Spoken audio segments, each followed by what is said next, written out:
Welcome to Doc Trailers, your source for information on documentary films. Today we're going to be interviewing director Art Jones and talk about his documentary film, Ali's Comeback, The Untold Story. But first, here's the trailer. Down on my knees, but I keep my head to the sky, knowing that the power I need, only God can provide. My intention is to box to win a clean fight. But in war, the intention is to kill, and continue killing innocent people. It's been 3.5 years since he's been stripped of his title. He was 27. His title had been stripped from him back in 1967, and he was just looking to fight. Convicted for draft evasion, threatened with imprisonment. Muhammad Ali is banned from fighting in all 50 states. But in Atlanta, Georgia, in October of 1970, that all changed. Matched against the top contender for the boxing crown, Jerry Quarry, the greatest, is back. I just knew it would happen, eventually. I just was hoping it would happen before they come grab him to put him in jail. The build-up to the fight was one of just exceptional enthusiasm. Reading the papers was exciting because you heard somebody's view on this is going to happen. Quarry's going to win because, and then somebody else says no, Ali's going to win because. The night of the match was electrifying. It was, as one observer called it, the largest display of black wealth in history in a single location up until that point. Major event took place in our city. I, as mayor, knew that it was significant, that this was very meaningful to our city in many ways. And what were their challenges? The significance of the fight and the incredible after-party that never happened. Ali's Comeback. Welcome to another adventure of DocTrailers.com. Today we have the privilege of interviewing Art Jones, who's in Atlanta, and he has made a brilliant film, Ali's Comeback, which he tells me is not a boxing film. So, Apologies. okay. From the top. I should start again. Yes. So, welcome to another adventure in Doc Trailers. Today we have the privilege of interviewing Art Jones, who's in Atlanta, and he made an amazing film called Ali's Comeback, which is actually not a boxing film. And, well, what's the log line on this film, Art? And welcome. The log line, actually, the most contemporary one would be, this is a story about how two Jews and a Christian came together and fought against incredible odds to make it possible for a Muslim to have a career again. That is just about one of the juiciest hooks I've ever seen. I would absolutely bite down on that immediately. So how did you find this story? How did the story find you? I think it was more the latter, in part because I'm spent most of my professional career internationally, working in the Far East and the Middle East and parts of Europe as well. But I actually was back in the States in 2010, and my niece pressured me to come to Atlanta because of all the great stuff that she said was happening here in terms of a burgeoning film industry. And around 2016, I'm working on a small project in the studio, and I have NPR kind of wafting in the background. And I heard that Ali had passed. It was on June 3rd, 2016, and I froze. And I began to look into, I have several books on Muhammad Ali that I began to just review again. And that Sunday, I was looking in the Atlanta Journal-Constitution, and I realized that there was an entire pullout that was created specifically for Ali. And I recognized after reading it that I'm in the city that gave rebirth to the career of the great Muhammad Ali.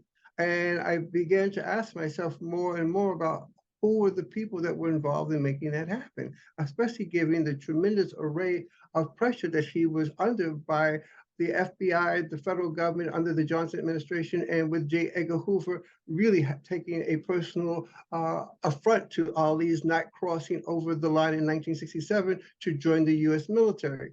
And I pulled my small team together and we spent a week just going through various films that are out there about Ali to see if there's ever been a film that's been made about how he got back into the ring. A lot of people don't even know that he didn't fight for 3.5 years. And those who do know that he didn't fight for 3.5 years may not even have a clue as to why he didn't fight.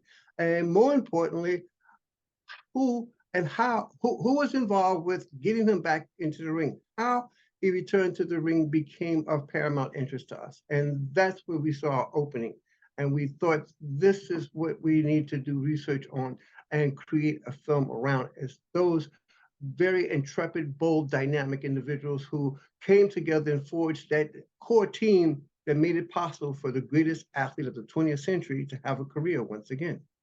This is such a brilliant thing. I mean, sometimes when you do the research, you get enough and then you stop. And these doors just kept opening and the corridors kept widening, and then they became boulevards, and you say, I have to make this. I just, yeah, it's like, wow, untouched territory. It was quite a journey, going from what I had preconceived in my mind in terms of what I thought I was going to find out versus what I actually found out through the research was actually mind-blowing. It was mind-altering, and it actually expanded my thinking with regard to what were the forces that actually came into play to make it possible for Ali to go back into the ring on October 26th of 1970. There's a name, Robert Castle, that I had no clue about before we started the research, that kept coming up time and time and time again. And I realized that this is the gentleman who put up the $600,000 letter of credit to pay to make the fight happen in the city of Atlanta. But there was also Senator Leroy Johnson, who was the first African-American senator in the state of Georgia in 92 years, or should I say since Reconstruction. He was also very much involved in making this happen. And the third person who downplayed his role, but actually I think he played a very significant role, and that was the first Jewish mayor in the city of Atlanta in 1970, Sam Cassell. Wow. So yeah, Robert Castle, Senator Leroy Johnson, and Sam Cassell, the three of them were the core team that came together to bring Ali back to you and I, so that some of those more famous fights that we remember him from, the fights with Joe Frazier, the Madison Square Garden, the Thriller in Manila fights, the fights with George Foreman, the Rumble in the Jungle, and the fights with Leon Spinks and with several other boxing greats. All of that became possible because of what happened in the city of Atlanta on October 26th of 1970. Oh, that is brilliant. So Ali had a federal ban. How did they find that little wrinkle to be able to fit them? Well, in 1967, when Ali refused to be inducted into the military, the New York City Boxing Commission, before he was even arrested, had pulled his title. And the other 49 states just followed suit after New York City did that to him.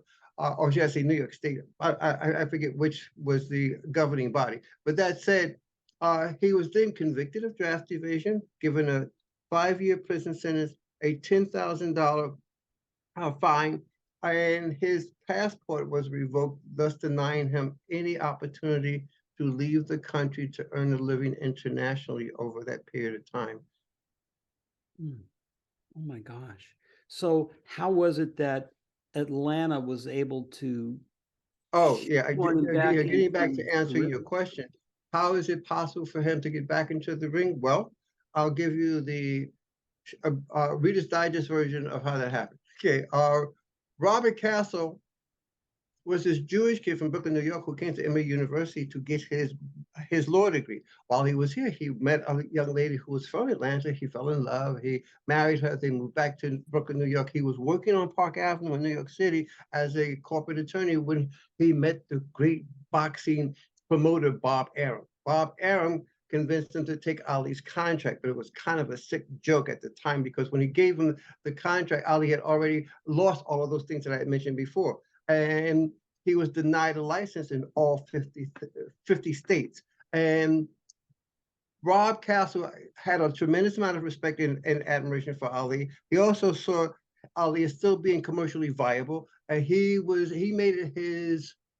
raison d'etre to make sure that he got Ali back into the ring. But it wasn't easy because he started in Miami, that fell apart. New Orleans, that fell apart.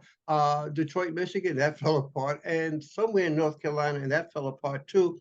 He's back in New York City, and he's lamenting the possibility that he may not be able to fulfill his quest with regard to Ali. And on a fluke, total fluke, he calls his father-in-law in Atlanta, Georgia, and prevails upon him to let him know who is there in Atlanta that could tell him what the laws governing boxing in the state are. And Harry Pett, who is his father-in-law, is a spice dealer. He doesn't really get involved with law or politics, but he did happen to know this black senator named Leroy Johnson. And he calls him up and he says, Leroy, my son-in-law wants to know if you could help me out with this particular problem. And Leroy Johnson says, listen, this is not really my bailiwick, but because it's Muhammad Ali, I will take a few moments and check with the statute. Well, 24 hours later, he calls Harry Pett up and he says very boldly, I can get Ali a license. Wow. What he discovered in those 24 hours is that in the state of Georgia, in the city of Atlanta in 1970, there was no statute relating to boxing.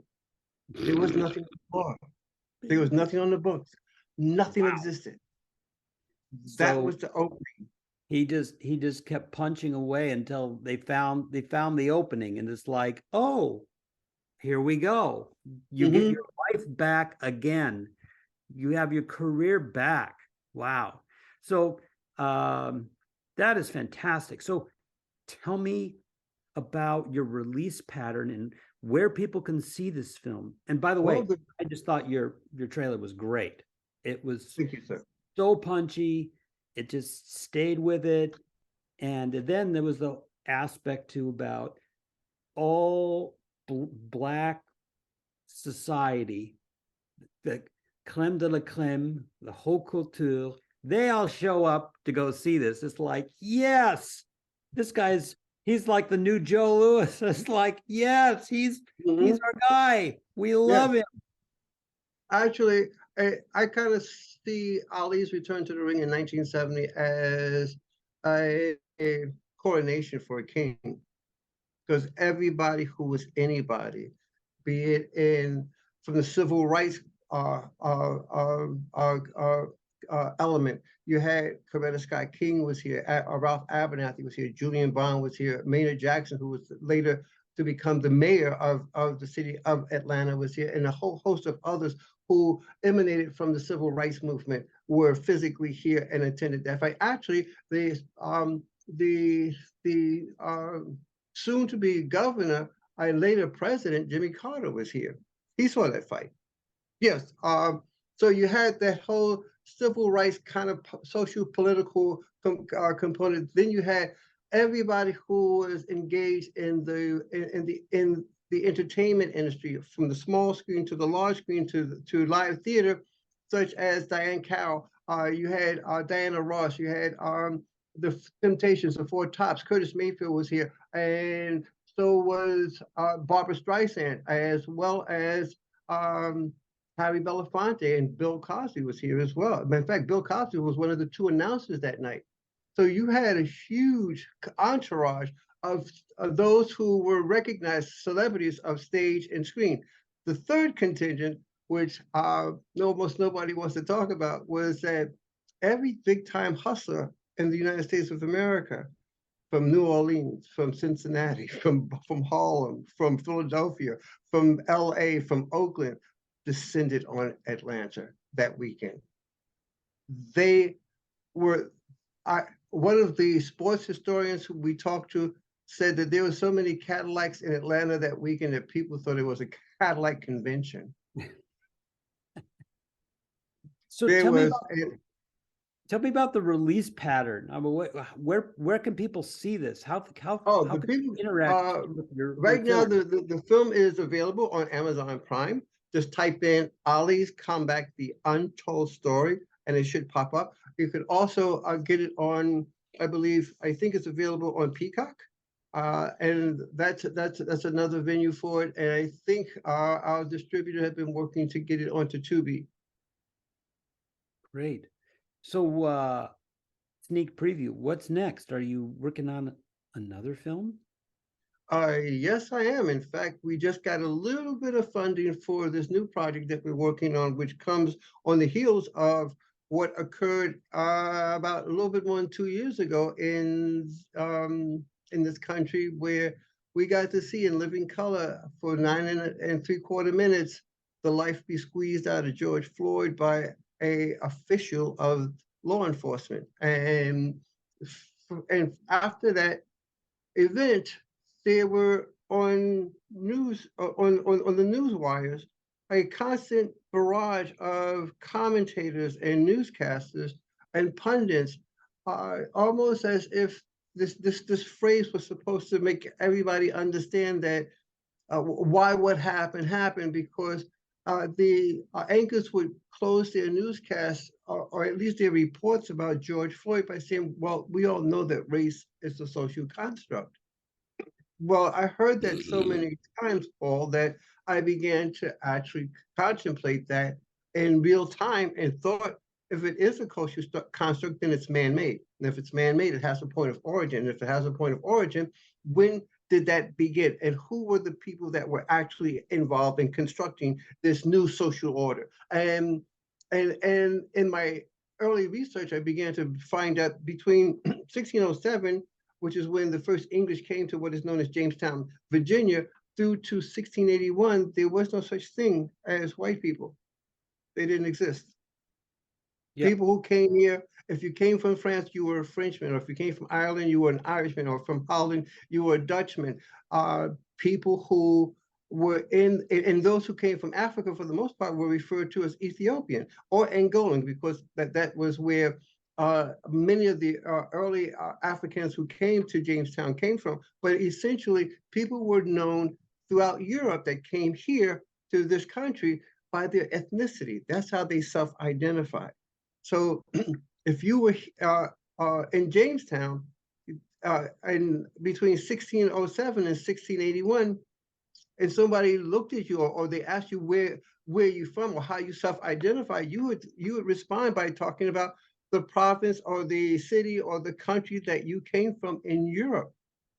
It wasn't until the House of Burgesses in 1681, for the very first time, in the wake of Bacon's Rebellion of 1676, which is what our production will elaborate upon when we complete the entire project, there was the first law ever enacted where the term white was used to denote a social group of people. Yes. And between 1681 and 1723, a succession of new laws were enacted by the House of Burgesses, and then picked up by the other 12 colonies, right, where by 1723, so many laws and so many rights and privileges had been stripped of Africans that they had been reduced to chattel.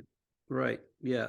A lot of that had to do with the Puritan thing in terms of the other colonies. There's the whole element of the King Philip's War, where they basically were fighting the local Algonquin people, King Philip, as he was known by the English. And after they defeated many of those people, they sold them into slavery. And they sent them they shipped them out of the country. You know what I mean? So it really became that difference, and they were feeling very conflicted about trying to do better, and then they didn't. They turned it into a moral question, and then they overcame it with their rationalizations, because we're better, can't you see? This says we're better. And it's like, wow, for being so looking for that moral superiority, they did just the opposite. Yeah, well, it's America's original sin. It really is. And I'm glad you're turning your attention to that, because who better than you, because you've got that talent, you've got, that insight into it, and it's a story that we need to hear again and again and again until we go, oh, well, wait a minute. Reflection time, time out. What's going on with this? Because it's Well, continuous. we're currently about to complete the first 10-minute clip, and I'm waiting for my composer to submit the music and the effects that he's put into it. But as the project unfolds even more so, there are three people that I think I should mention that we will be integrated into the production. That is Bill Burr, the comedian, as well as Stephen Colbert, the comedian who also has the Late Show, but also Jon Stewart, who currently has a show on Apple TV, and he has an entire segment where he focuses on the name of his show is called The Problem With. And one of his segments is specifically entitled The Problem with White People. And he, within 20 minutes or 22 minutes of his show, actually examined that whole phenomenon in terms of what we call white people. But also from an expert and scholarly standpoint, there's Dr. Gerald Horne, who is probably the most preeminent scholar in the area of African-American history, especially during the colonial period, up until around the Revolutionary War, as well as Tim Wise. I'm not sure if you ever heard of him, but he is probably one of the most vocal and most outspoken white people about the construction of whiteness. Yeah, it's that resistance to change. It's like, the preconception that this is a white Christian country, which it kind of never was. I mean, we took all the territory from the natives, and we had no regard, as a nation, we had no regard for them or their rights, and they wouldn't submit to, being enslaved. So no, I don't think the Native Americans were all into being enslaved. I mean, not like they're like, "Ooh, we can be slaves." No, I don't think that was the attitude. Okay, in fact, the Powhatans, which were centered around the Virginia area where the English first settled, actually in 1607, they just simply stayed away and let the English that came on that first voyage die of starvation, because many of them were found in cornfields because they didn't know how to use corn. They didn't know that corn was edible. And and later on, when they came back in 1609 and created a little bit more of a settlement, well, that's where there was a little bit more engagement and trade that went on between the Native Americans in the Virginia area and the English. But even that got contentious because the Indians soon realized their ulterior motive was to basically rape and plunder and pillage the land, and they were doing that to a great degree with the cash crop at that time, which was tobacco. Yeah, well, for all of their good intentions, as soon as they got here, they became worse than feudalism. They brought a very feudal structure, a dominant feudal structure to a new continent. And I really love your academic approach to this topic, because some people are resistant to that. And now it's like there's even more resistance to, oh, well, that makes me feel uncomfortable. It's like, no, we should feel uncomfortable, but we didn't do that, but we have to be informed. It's like, okay, what is the contiguous structure, the systemic structure that's still left from that time, and how can we decouple it? Because I don't think it's so much not reality. I wish it was something that we could say we're looking at the vestiges of, but as much as I think the nuances and the morphing of what was initially laid down between 1681 and 1723, that is just simply mushroomed and grown and taken different shape and size. But it's still a system that has it's self-perpetuating at this point to a It's great degree. metastasized. But our major focus here is to take a look at its origin and those individuals who conspired to put this particular system together, and what was their rationale, what were they hoping to achieve. And I think a good part of it, as people will see in our film, came in the wake primarily of Bacon's rebellion of 1676. And I say that because initially, and I'm not proud to say this about the laborers, the English government and the Native Americans, mainly the Powhatans, had an agreement that they would not expand any further west in the Appalachian Mountains. And with the indentured servants living longer as opposed to dying before they even met their 5 to 7 year time span before they became free again, the land actually, they ran out of land. And they were not in a position to offer new land to those who were completing their indentured servitude in the 1660s and 1670s. And so these people were feeling duped. And I think what England or what the elites had done was the original Ponzi scheme, where they were giving out land to those who completed their indentured servitude period, but they knew they had a finite amount of land to give out. But yet they were still bringing in more people as indentured servants. Okay, yeah. And originally the laborers under Bacon's leadership pounced on the Native Americans around the Appalachian Trail, but then they soon turned their attention to the House of Burgesses and Governor Berkeley, and actually they burned down Jamestown. But what they realized, especially after the king sent over 1,000 troops to put down the rebellion, which had gone on for close to almost a year, it was 11 months in its duration, of the 23 men that were hung in the square who were rebellious, about a good 7 or 8 of them were African. And what they also realized is that these Africans had joined forces with these Englishmen and with these Dutchmen and with these Irishmen, and their struggle for their independence against the elites. That was something that the elites could not tolerate. They couldn't countenance that. And brought their monarchical structure over here and just like superimposed it. It's like, well, because we said, well, what about the rights of the people? It's like, no, they don't have rights. We speak for them. We're in charge.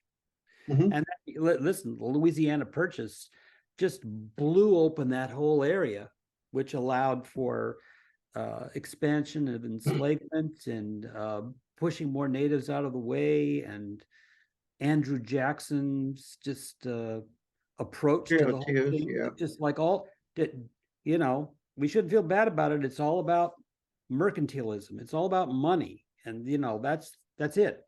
There is no. Yeah, that was an interesting part of my research, to realize that, contrary to what I had been taught when I was in elementary school, but understand, I grew up in New York City. I went to school in New York City. My thinking, I was taught that the reason people left Europe to come to the Americas was that they were seeking religious freedom, and they wanted the autonomy to live out their lives with more control. But yet, when they got here, they found themselves taking control of other people. Exactly. They didn't do their own housework. They didn't look inside. They brought the worst of the worst. Yeah. Where they came. And it really wasn't about religious freedom so much as it was about markets. It was about looking for new markets. The new religion. I'm right. And also within this, you have the early days as kind of the early evolutionary movement of capitalism. Exactly. Okay? Because slavery has existed all throughout time, but it took on a very different hue when it became based upon markets, and our capitalism stripped all humanity from slavery. Yes, and that, and now we live with the last vestiges of it, and hopefully, as our society becomes more tolerant and more ethnically diverse, this just has no place. I mean, I'm not sure in a country compared to like Brazil, where it's more ethnically diverse, there's still a class structure, a caste structure. I would say caste more than class. Yeah, but is it based on a race? I mean, there's a caste structure in Nigeria, and the country's all black. Mhm. And maybe that's tribal. It's like, yes, but I'm from the Igbos and you're from the, and then conflict. Well, if you take a look at the class and caste structure as it exists in Brazil, it's maybe it's totally by coincidence, but with over 65% of them of Brazilians coming from Africa, being of African descent.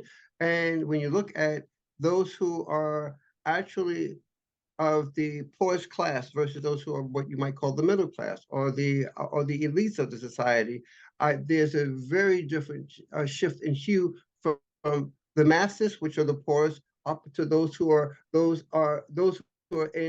in governmental positions and are the movers and shakers of the Brazilian society.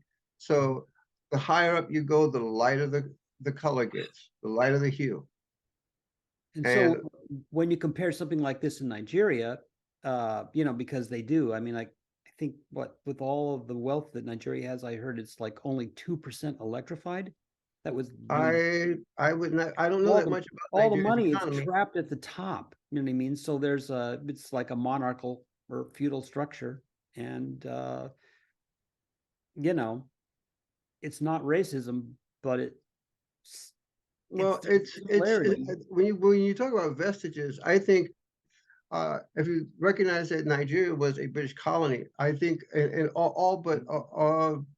by around 1930, all but I think Ethiopia, and there was one other African country that was not at least attempt to be conquered or conquered by some European colonial force. And what happens in the wake of any extended period of colonization is that the individuals who put the system in place may leave, but the system is an automatic pilot now. And so there's automatically the inside path for we're the oligarchs. We're the ones that get to choose, and the rest of you are not like us. And we on the outside would have a hard time seeing that because everybody is of a similar hue, but on the inside, it's like this is very elitist, controlling element. Well, this is a great thing to spend one's career on and to help understand that and break that down, because it's definitely in the United States the original sin, and we just can't live with it anymore. It's intolerable, and extrajudicial killings by police are beyond the pale. It's a federal offense, and people are going to go to prison for the rest of their lives, as they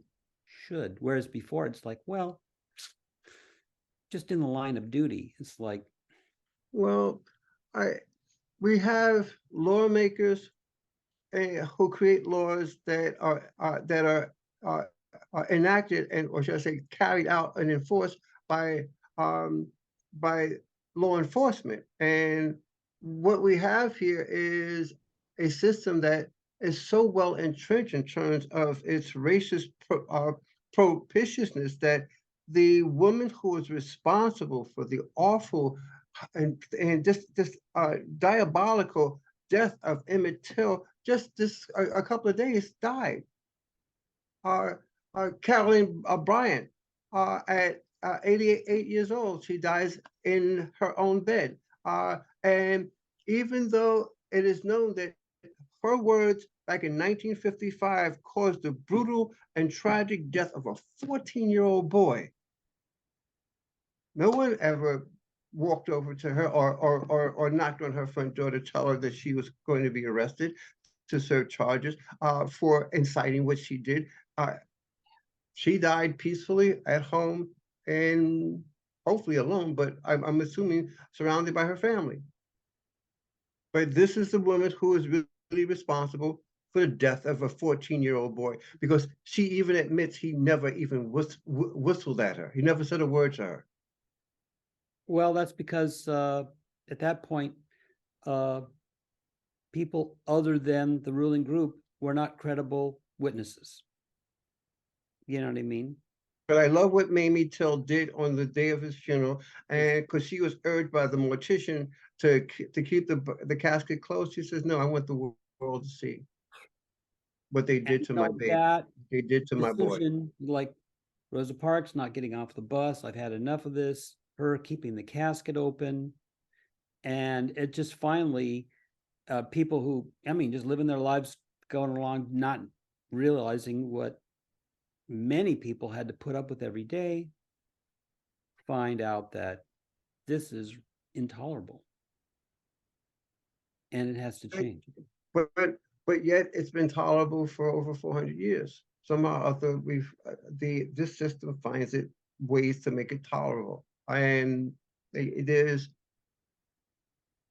George Washington Carver, who has contributed so much to this culture on a multiplicity of levels, and not just with regard to farming and agriculture, but I mean, he was actually called the Peanut Man, and he had come up with over 152 different uses of the peanut for cosmetic as well as for health purposes, and he actually went to Congress and prevailed upon them to appropriate funds so that there could be further research done in this field and not allow external sources from other countries to provide such products to America, because it was going to compromise the possibility of American farmers and those in farm-related businesses to actually be able to earn a living and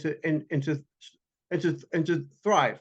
And he went from being given only 10 minutes to talk to being given the better part of over an hour that he spent with Congress, delineating, enumerating upon many of the discoveries that he had come from his research and his experimentation with a simple peanut. Okay, but he himself has said that he felt that, and I'm paraphrasing, mind you, that he feels that he is one of a despised and unwanted people in this country. That was George Washington Carver. And for the life of him, he during his time, and even myself, it's really hard to think that someone could have such vehement animosity towards you because of the color of your skin. I think it's a taught perception, and it starts with fear of the other, fear of the other. And I think that has to be taught. But if it can be taught, the rest of us, and certainly what you're trying to do here, are saying, let's unteach it, because it's pathological. It's a pathological mental state.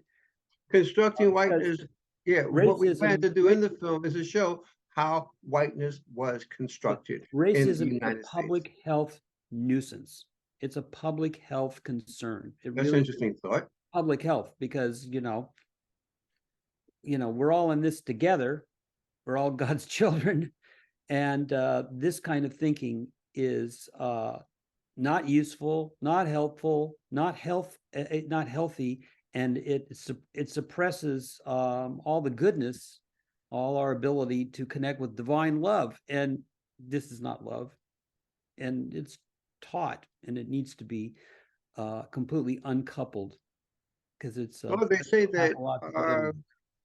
Interestingly enough, it is said that the most segregated time in the United States of America is 11 o'clock on Sunday mornings. James Baldwin. Yeah. Yes, absolutely. Okay. He's so right about that. You go to church and you look around, you look left, you look right, and think about who actually is in your congregation. Yeah. And, if you go back 100 years, like my family's Catholic, so it's like there was the German Catholic Church, the Irish Catholic Church, and the Polish. I mean, it's like for them to all be together. It's like Catholic. It's supposed to be universal. Instead, it's like segregated. No, we have the only way, and the more that breaks down, the better it is. Because when I go to church, I like to look around, and I like to see every color, every age, all ethnicities, and all being really joyful about this. And I think that in many aspects, when I look to what's the best thing about America, I think the Black church. Oh my God, they're so forgiving. They have so much to teach us. And I think when people go to the margins, you know, you learn really what's going on, because they are seeing things from the bottom up. They see the whole picture. They really see the whole picture. They have so much to teach everyone. And that's why I love films about community and connection. But I just really enjoyed your generosity of spirit, what you've shared here with us today, your career arc, what you're doing, what you're saying, so critically important. And I've really enjoyed this time together. Well, I would love to have the opportunity to come back and share the 10-minute clip with you, and we could talk about what we cover there and how the arc of the rest of the film will evolve and unfold, and where we're going to ultimately bring it to closure. Great. And we'd like to be able to share a link. So if people want to see your film on, you know, Constructing I'll come Whiteness. back. We'll just have a link there and people can go right there. And I'm going to be first in line. So thank I you look very forward much to for it. your time. Really appreciate it. And Oh, you're more than welcome. keep up the great I'm very work. humbled that you even asked me to be a part of this.